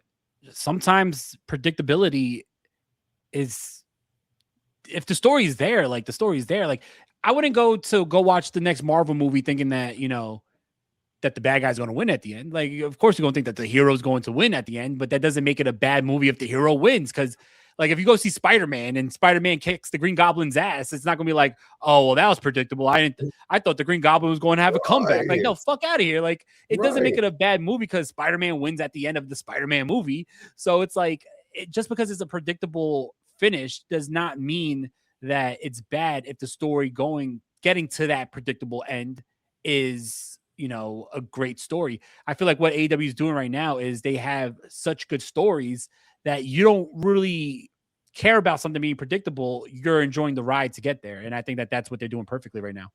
So good. Wait, again, you're so astute, dude. The way you, thank you. Man, I'm so lucky to be honest with you. The way you break shit down is just so beautiful. Nah, man, I'm the lucky one. I have a blast with you. Like, honestly, like, this would not be as fun if I was sitting here alone talking. Like, so thank you so much for all you do, bro. Oh, love it, dude. Love this shit. And again, once we started this, I feel like when we started doing this, AEW really like started to play. We picked a good time. I mean, like, dude, we did pick a good time. And I think they listen, which is why no, I'm just kidding, TK. But we could really book the shit out of your shit for you. So let us at least get Ring of Honor. Like, give us that at least. Give me Ring of Honor. Not me. Give this the dirt sheet Ring of Honor. God, oh, yeah, that'll be fun. Let's talk about this main event, man. We were going into this week in and week out saying that this should be the main event. This should be the main event. Oh, they're probably going to put the cage as the main event. But nah, they did it. They put Ospreay versus Swerve for the Owen Hart finals in the main event. And I'm so glad that they did, because if they had this matchup middle of the show or before the cage match, there would have been nothing that would have been able to follow this. This was absolutely amazing. This was also brutal as fuck. Like, let's be honest. I don't remember seeing that much blood all over ringside, all over steel steps, all over announce tables. At one point, like there was a move that happened where you saw the bottom of Ospreay's shoe and it was dripping blood. Like that was that like the ropes, bro. The ropes were bloody as fuck. Yeah. This was a bloody spectacle, but this was a great matchup. I love the shit talk that Swerve was. All right, you know what? Even before that, I love the entrances. Ospreay coming out as Bane, and then you had awesome Bane, dude, pulling that out because they had the partnership with DC, so it's cool to see like they do this. Like we saw Harley as Supergirl the other day. Mm-hmm. You had Ospreay come out as Bane. You had Swerve Strickland come out as Lobo. Just saying, heel. Just saying, okay. Yeah. Just saying. We had Lobo for Swerve Strickland, which is, the main villain of the new Supergirl movie. I thought that was pretty cool. The motorcycle with the cigar and all that looked really cool. Great matchup though, man. Like early on, Swerve hits what would you even call that? Like the catapult move that he does onto the turnbuckle, which was exposed and bloodies up Ospreay. Ospreay was bleeding a lot. Later on, you had Ospreay on the outside swing Swerve Strickland from the legs and hitting face first into the corner of the steps. Swerve was bleeding all over the place. Just a bloody matchup. But if it was just a bloody match, then it would have been like, all right, this is good. But, AEW does blood and guts. That's what they do, whatever. It was because of the story that they told within the matchup. They said numerous times that Will Ospreay hasn't pinned Swerve Strickland. And no matter what Ospreay threw at Swerve, it wasn't enough. At one point, Ospreay hit a perfect hidden blade, and Swerve just ate it and then just like backhanded Ospreay. Just insane spots. So many near falls. The match went like, I would say maybe like 45 minutes. It was a longer match. Yeah. And it's exactly what it needed to be. Like people need to look at the prize at the end of what they're fighting for is the biggest title matchup of the year, right? The biggest title matchup of the year needs to be looked at as a big deal. The WWE has their Royal Rumbles and Elimination Chambers to get to WrestleMania. AEW has the Owen Hart. So this matchup needed to bring the drama because, hey, this is for the biggest moment that you could have. Swerve has the story of losing that title at Wembley in the main event. He wants to get back there. He needs to be champion, right? He wants all the power in the world. You had Ospreay, who has a story of growing up, wanting his, Wembley moment, wanting to, be in front of that crowd in the main event, holding up a title. That was an amazing story. And then you had all the side stories around it, like the partnership with them last year at All In, taking Ospreay's advice and helping out Hangman Page, the Death Riders. Everything that was in this matchup was picture perfect because they did even the buckshot, hidden blade was playing into that Hangman Page tease, which I gotta think that he's coming back soon with all the references to Hangman. The Death Riders are out there at the end, and it looks like that's like the catalyst to pump Ospreay back up because once he sees the Death Riders, like he is just unstoppable. Like he takes the house call and just like looks it off, and then you have another couple moments where near falls. Ospreay hits the Stormbreaker for a 2 count. He hits the hidden blade for a 2 count. Then eventually he finally ends Swerve Strickland with the Tiger Driver, which he hasn't pulled out in a long time, probably since All In. What was it when he went against MJF at All In Wembley 2 years ago? He hasn't pulled that move out. So hitting that move on Swerve, throwing caution to the wind and ending the matchup, dude. Amazing. Like words can't point to justice how good this matchup is. I'm going to say it right now. This is the match of the year. This was better than Okada versus Takeshita. This was better than anything on the other channels. This is better than This was better than El Grande Americano versus El Grande Americano, even though it was a phenomenal matchup, right? I'm not taking anything away from them. This was amazing because it brought everything. It had the story, it had the psychology, it had the violence, it had the drama, and then it had the feel-good moment at the end, leading to a much bigger matchup at the biggest show. This is how you end the pay-per-view. I love this. Match of the year, for sure. And again, I had to watch this at 2:30 p.m. the next day. That sucks, all right? I wish I was watching this Saturday night, 11:30 p.m., fucking just pacing with my kid rocking, all right? But That's my only complaint. Holy fuck, this match was just electric. The match, the entrance, the Bane. I was like, Ospreay is the heel. I told you this last week. I said, Ospreay is the heel in this feud. I don't give a fuck who's watching it. Ospreay is the heel in this feud. I don't care what you say. He is. And he came out as Bane. I don't know. It was a bigger fucking heel than Bane. But whatever. It was great. The smoke. He looked like such a bad motherfucker, dude. And then he wrestled like a bad motherfucker. He whooped Swerve's ass, dude. He wrestled as the heel. I really felt watching that match, it was two heels going against each other. And again, when you watch John Moxley, even though he was the face, how does he wrestle? As the heel. So that's cool, right? Like that's like their little throwback. That's what they're trying. Mm-hmm. Like it doesn't. You're a wrestler. You could pander all you want, but you're a fucking pro wrestler. You win any way you could win. You got to be vicious. You got to be brutal. And that's what Ospreay was. He was vicious. He was brutal. He busted Swerve the fuck out. I've never seen so much blood before. I don't. The way Swerve was bleeding, I just buckets. Eventually, Ospreay, he was bleeding a lot, but it looked like it clotted up. And but dude, Swerve didn't stop bleeding. Like he was bleeding at the end, even after like the post match. Like it was just fucking bleeding a whole lot. Like I'm sure he needs to get a transfusion after it seemed like it was a lot of blood. Ospreay was bleeding a lot. Like this is how I paused it at some point on my TV. I mean, that is.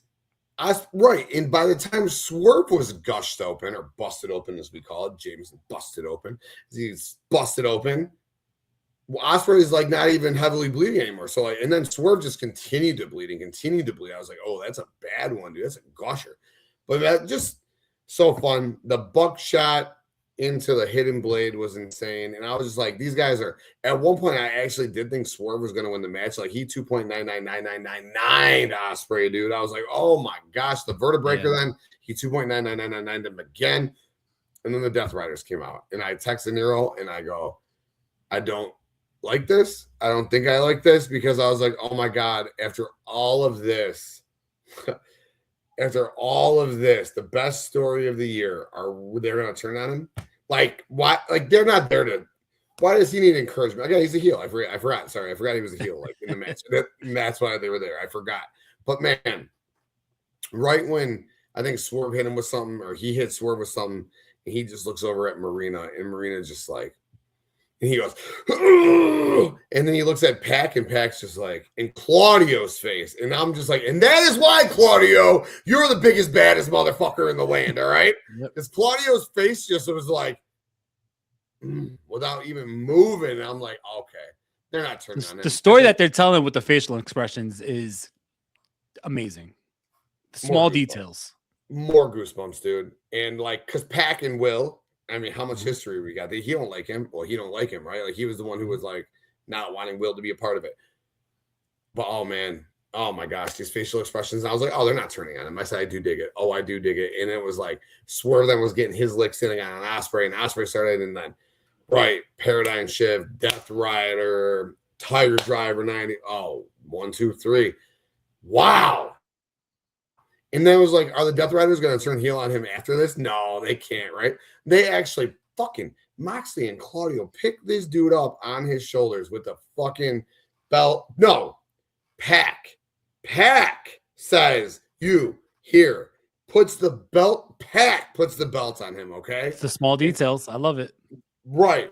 And like the whole time Pac was giving him the nod of approval. Pac was like, I felt like he was the one. Yes. Mm-hmm. But Moxley's reaction when Will won, Moxley jumped up and down, fist bumped the air, was like gyrating like Danny without the dancing, was just in celebration. And Danny was and Wheeler was like, I thought Wheeler was overselling, but I forgot how good of a babyface Wheeler Yuta actually is. Like, let's remember, like Wheeler was just, I don't know. I thought Wheeler would be to where Takeshi is by now, but I guess maybe he's a lot smaller, so it is what it is. But like Wheeler, like was that babyface in the past. He was like going so baby. I was like, that's when they're gonna turn on him. Like he's just like overdoing it. But no, man, he was actually like into the moment. And Danny and Will are fucking like crazy. And Marina's like, yes. And Moxley's like, yeah. Oh, I had goosebumps. Like I said, my nipples got hard. I was going crazy. But that is wrestling, right? If you can make a 41-year-old man feel, that is wrestling. What a story. Will Ospreay goes on to All In now. And I do believe that you've been saying this, so I'm going to take this from you. Redemption, we will have a return. It'll be the return of the cowboy at Redemption. And Kenny Omega will get the win. and it will be Kenny Omega versus Will Ospreay 1-on-1 at All In, because we will have redemption with the Hangman costing MJF. What better way to do it with his elite boy in the ring with him, right? And we'll get Hanger and MJF in some sort of blood match at All In, and Kenny and Ospreay will main event it. And sign me the fuck up for all of it. What a show, dude! What a show!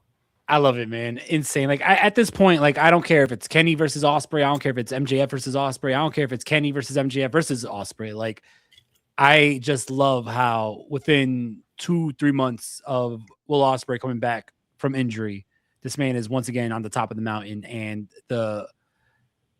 what we're about to see, him winning that title in Wembley Stadium, is going to be such an amazing, amazing moment. The man deserves it. Like he's been through hell and back. And for him to be back at this point, it's picture perfect. This is why professional wrestling is so beautiful. Like this was an amazing, amazing, amazing show. So with that being said, right, I need not only your ratings, but I also want to ask you what I asked you at Double or Nothing. Does this top every other show that AEW did this year? So give me your ratings and then let me know, do you think that they were able to top the efforts of Double or Nothing, top the efforts of Revolution, Dynasty? Like there was a lot of amazing shows. Shows that we said on 2 different occasions this is the best pay-per-view that AEW put on ever. Do you think they topped it? I have nothing bad to say other than the fact that it was on Sunday at 7:00. Like I'm over the Sunday night shit, but this show itself was a 10 out of 10. It was a 10.5 out of 10. It was an 11 out of 10. Like I don't know how you could watch this show and have a bad thing to say about it. The triple threat tag match to start the show was phenomenal, leading to Kenny and ZSJ, which was phenomenal, leading to Mox and Bandito, which was phenomenal, to Shooter and Pac, which was phenomenal, to Tekla and Starlight Kid, which was phenomenal, to the tag title match and the return of Jay White, which was phenomenal, to the triple main event, and maybe the best actual one-on-one singles match without debauchery and blood and tacks and kendo sticks and tables between the women in AEW history, between Mercedes and My World, into that barbaric cage match, into just, again, a top 10 singles match in AEW history with Ospreay and Swerve, which put over the biggest catalyst in AEW currently, a guy who should have been world champion already, but it was selfless enough to let everyone else grow.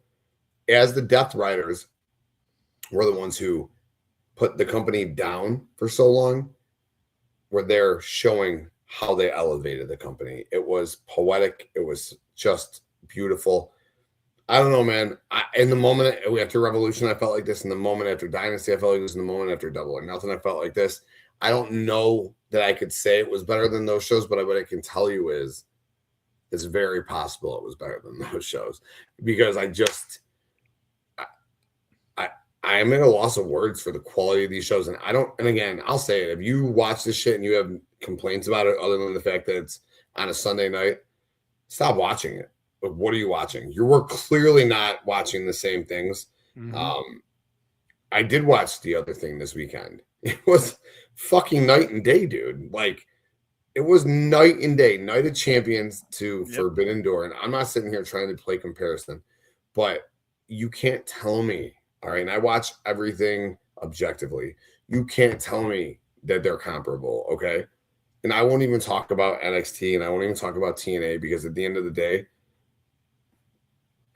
I don't care what kind of product that they put on in the ring, because it wasn't great, dude. It wasn't. It was fine. It was a fine show. They were fine shows, those other 2 shows. I did watch them both as well. They were fine shows, but to say Great American Bash was better than Forbidden Door, you're out of your fucking... Great American Bash was probably the worst show of the weekend. I mean, I don't know what these fucking people are seeing, dude. But Forbidden Door, 11 out of 10, 12 out of 10. AEW, top of the world, dude. Tony Khan, phenomenal. Put your shit on Saturday nights and tell TKO to fuck themselves. That's what you got to do. Dude, I couldn't say it better than myself. I honestly think that this was the perfect show. I mean, there's not one matchup on the show that didn't build to something bigger. There's not one matchup on the show that I say, oh, well, that could have been cut. Like, even if you think about like what the worst matchup of the night was, like maybe Shota versus Pac, and even that was a fucking banger match. Like, insane. I love the fact that you have implications and stories that make sense even for the buy-in. I like that you had, I don't know, man. Like I would say I don't want to be one of those guys, right? I don't want to be one of those guys who just says it's the best thing ever because it's the latest thing, right?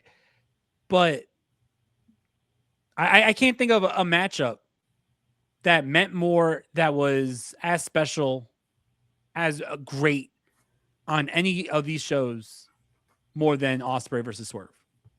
Like, maybe the Hangman Page versus MJF match, because Hangman lost, he could never wrestle for the title again. There was a lot of implications in that matchup, but like that matchup was super violent because of all like the plunder, right? This was super violent and bloody because of it just got to that level, you know? I honestly think that this might be, when you look at like pay-per-view main events in AEW history, you got to put this like maybe like greatest main event ever in AEW history. Like, I don't think that there's one that's better. Like, this topped their matchup at Forbidden Door 2024 when I was there, like by a lot. And that was a great matchup. I don't think that you could top this matchup. I don't think you will be able to top Maya World versus Mercedes in a, just like you said, a traditional one-on-one matchup. I don't think you could. AEW's known for their crazy plunder. That cage matchup was better than some of the blood and guts we've seen. Like, there's nothing negative to say about the show. I give it a perfect grade, whether you want to go 5 out of 5 or 10 out of 10. Like, I give it the perfect grade. I think that it's insane that they're able to keep this caliber up. They're able to have pay-per-views that top the last one, and those pay-per-views that you're topping are regarded as some of the best in your company's history. I think it's crazy that their shows, their TV weekly, is putting on crazy matchups and crazy moments, and you're able to still have shows like this, and it doesn't hurt the show that you're putting on pay-per-view quality shows every single week. This might be the best period in AEW history. Like, honestly, I can't look at a better period and say, well, this was better. Like, I fucking love CM Punk. I'm not going to lie. I love CM Punk. CM Punk was special because CM Punk was back.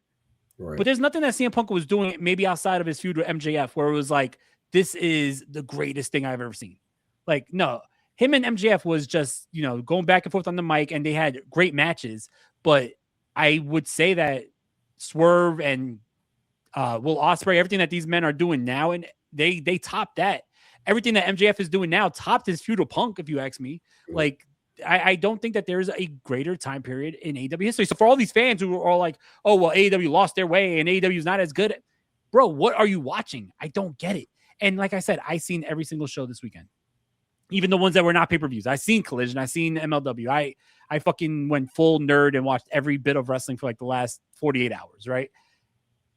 The fucking narrative that Great American Bash was better is fucking insane. I love NXT. You could catch me doing the NXT watch along with Justin every single Tuesday. I would not miss it. It's fun.